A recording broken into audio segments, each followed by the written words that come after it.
Глава 4. Во оджакот бил малиот Бил. Тоа беше белиот зајак, кој се враќаше со бавно каскање, тревожно обзирајќи се околу себе, не баре загубил нешто. Алиса го слушна како си мрмори: Војводката, војводката, леле шепички мои, крзненце мое мило, мустачиња мои, ке ме погуби, тоа и врапците го знаат. Каде ли можеле да ми паднат? Алиса се сети дека зајакот си го бараше ладалото и белите јарешки на раквици, па и таа реши добродушно да му помогне со тоа што ќе ги побара, но нив ги немаше никаде. Не баре, се беше сменило откако пливаше во барата, а долгиот ходник со стаклената маса и вратичката сосема беа исчезнале. Наскоро, зајакот ја забележа Алиса, додека таа трагаше наоколу и налутено и викна: Меријан, па што бараш ти тука? Веднаш да си се вратила дома и да си ми донела пар ракавици и ладало. Ајде, трк! Алиса толку се исплаши, што во истиот миг се стрча во правецот кој покажуваше зајакот, без да му објасни каква грешка тој направил. Ме помеша со слугинката, си рече додека трчаше.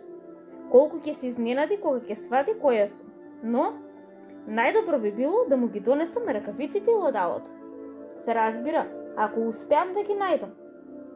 Како што го кажа ова, најде на сладка кукичка, на чија врата стоеше сјајна табла од месинг, на која беше изрезбано името Б. Зајак. Влезе без да тропа, потрча нагоре по скалите, исплашена да не ја сретне случајно вистинската Меријан и да не биде избркана од куќата уште пред да ги најде ладалото и ракавиците. Колку е чудно, си рече Алиса, да му вршиш работа на зајак. Сега сигурно и Дина ќе ме праќа по работа. Па почне да си замислува што се би се случувало. Господице Алиса, дојдете веднаш за да се подготвите за прошетка. Веднаш доаѓам, даделке. Но морам да го вардам дупчево додека Дина не се врати, да не изгледа случајно некоја глувче. Само што не верувам, рече Алиса, дека би дозволиле на Дина да живее дома ако почне така да им наредува на луѓето. Веќе се беше нашла во едно убаво, уредно снопче со маса крај прозорот. А врз масата, како што и самата се надеваше, имаше ладало и 2-3 пара малечки јарешки ракавици. Го зеде ладалото и едно рало ракавици, но токму пред да излезе од собата, погледот и застана врз едно шишенце што стоеше покрај огледалото. Овој пат на него немаше ознака со зборовите "испи ме", а сепак таа му ја извади тапата и го принесе до усните. Секој пат, кога ќе испием или кога ќе изедам нешто, си рече, нешто интересно сигурно се случува. Па, ајде да видиме што ќе се направи со ова шишенце. Се надевам дека од него повторно ќе пораснам, оти навистина ми здодеа да бидам олку малецка. Така и бидна. И тоа многу поскоро од што очекуваше. Алиса, уште пред да испие пола од шишенцето, главата и се натисна од таванот, па мораше да се наведне за да не си го скрши вратот. Веднаш го остави шишенцето велејки си: Доста беше. Се надевам дека нема уште да растам. Како што стојат работите, не можам да излезам од вратата. Оф, камо ли да не испиев толку многу. Но подоцна беше за вакви желби. Таа продолжи да расте и да расте, па мораше да клекне на подот. Набргу ни местото за клечење не остана, па се опита да се подпре со едниот лакт врз вратата, а другата рака да ја завитка околу главата. Сепак продолжи да расте, па на крајот, немајќи друг избор, мораше да ја пикне едната рака низ прозорецот и едното стапало во оджакот, пошто си рече: Сега веќе немам каде. Што и да се случи, што ли ќе биде со мене? За среќа, на Алиса дејството на волшебното шишенце помина, па таа веќе не растеше. Сепак се чувствуваше крајно неудобно и затоа што изгледаше дека никогаш не ќе може да излезе од собата, не е ни чудно што таа беше несреќна. Колку беше попријатно дома, си помисли утричката Алиса, кога немаше растење и смалување, како и вршење работи за глувци и зајаци. можеби и не требаше да влезам во зајачката дупка. А сепак, можеби не е чуден ваквиот живот. Кој знае што се можеше да ми се случи? Кога порано читав бајки, си замислував дека таквите работи никогаш не се случуваат. А сега, еве ме мене во вистинска бајка. Некој мора да напише книга за мене, едноставно мора. Кога ќе пораснам јас ќе напишам. Но сега веќе сум порасната, додаде со тажен глас. Барем овде веќе нема место за растење. Но во тој случај, си помисли Алиса, дали никогаш нема да бидам постара од тоа што сум сега? Од едната страна, тоа е утешително.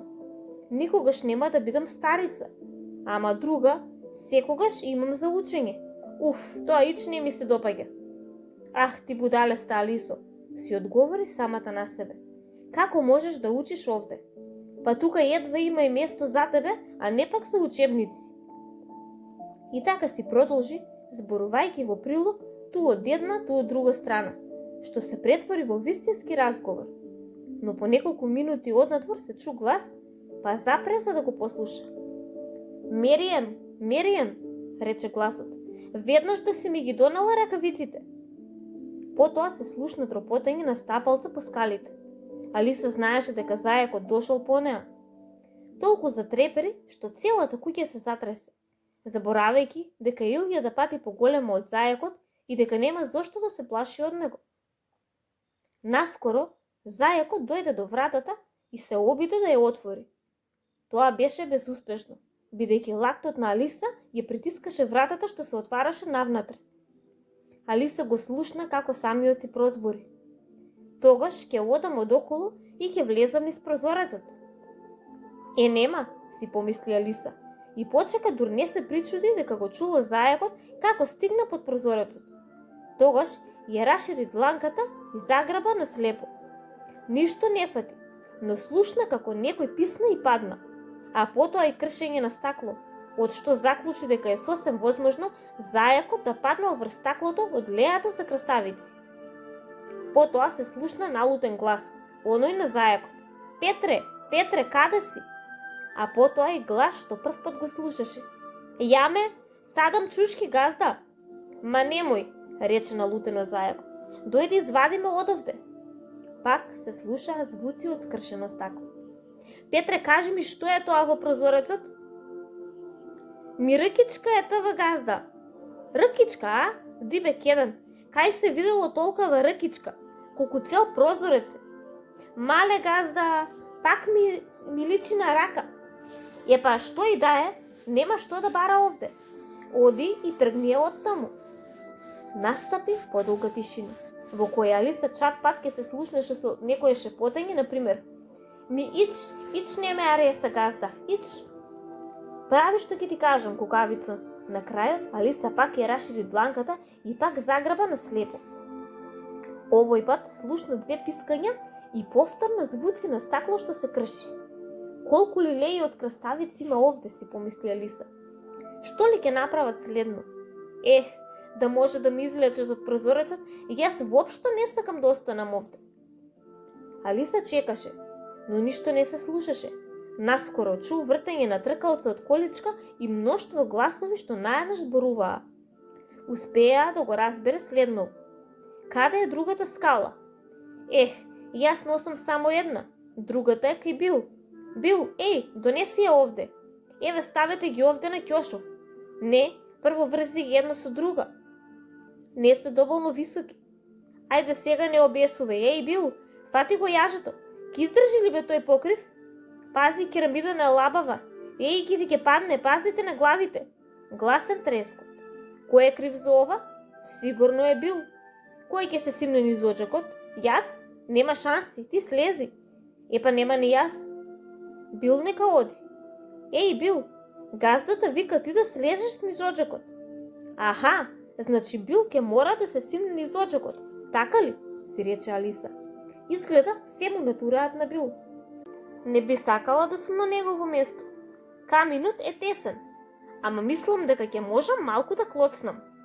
Ја протна ногата колку што можеше повнатре во оџакот и чекаше се додека не се слушна како некое животинче, не можеше да претпостави какво, гребе и се препелка низ очакот.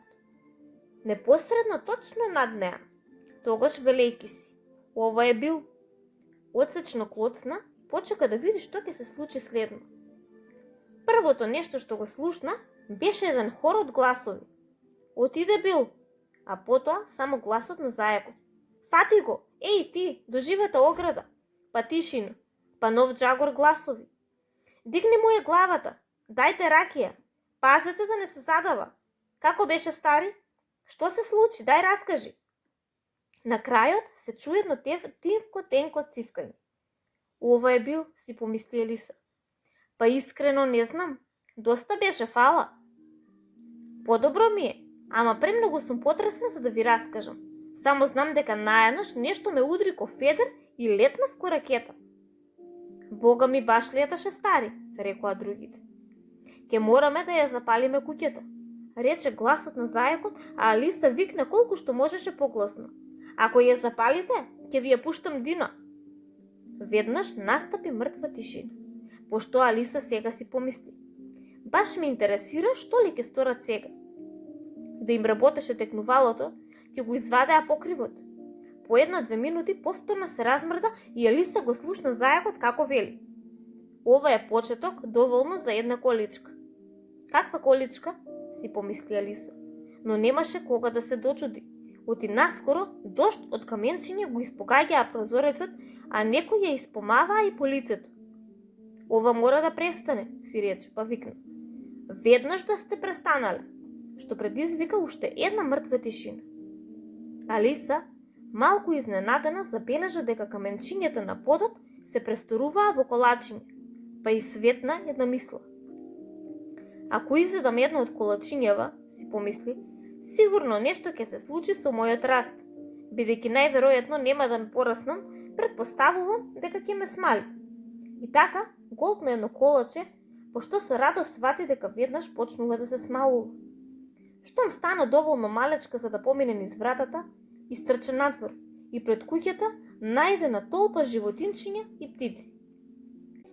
Кутриот мал гуштер Бил стоеше во средината, отпрен врз 2 морски прасиња, кои му даваа нешто да пие у чише. Штом се појави Алиса, сите јурнаа кон неа, но таа избега најбрзо што можеше и наскоро се најде среде густа шума. Прво што морам да направам, си зборуваше Алиса, додека шеташе низ шумата, е да пораснам толку колку што си бев висок, а второ е да стигнам до убавата градина. Мислам дека тој план е најдобар. Ваквиот план беше несомнено одличен, многу едноставен и лесен. Единствениот проблем беше што таа немаше ама баш никаков поим како да го изведе. Па додека вознемирено циркаше низ дрвјата, одсечно, кратко, со лаење ја натера брзо да погледа нагоре. Едно огромно кутре со големи тркалезни очи ја гледаше од озгора и колебливо ја подаваше шепат, обидувајќи се да ја допре. Милото тоа, му рече Алиса галовно, па се помачи да му свирне, но беше постојано преплашена од помислата дека кутрето може би е гладно, па во тој случај нема да биде чудно ако ја лапне, и покрај незиното умилкување. Едва и свесна за своите постапки, Алиса грабна едно стапче и му го подаде на кутрето. Тоа, со сите 4 шепи, наеднаш скокна во воздух, цивна од среќа, се стрча по стапчето и пошум го нападна.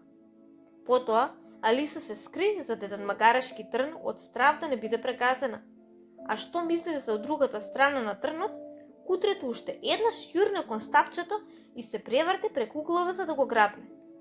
Потоа, мислејќи дека ова личи на трка со двоколки, зашто во секој миг очекуваше дека ќе му се најде на кутрето под носе, Алиса повторно се скри за трнот. Потоа, кутрето се впушти во серија кратки напади на стапчето.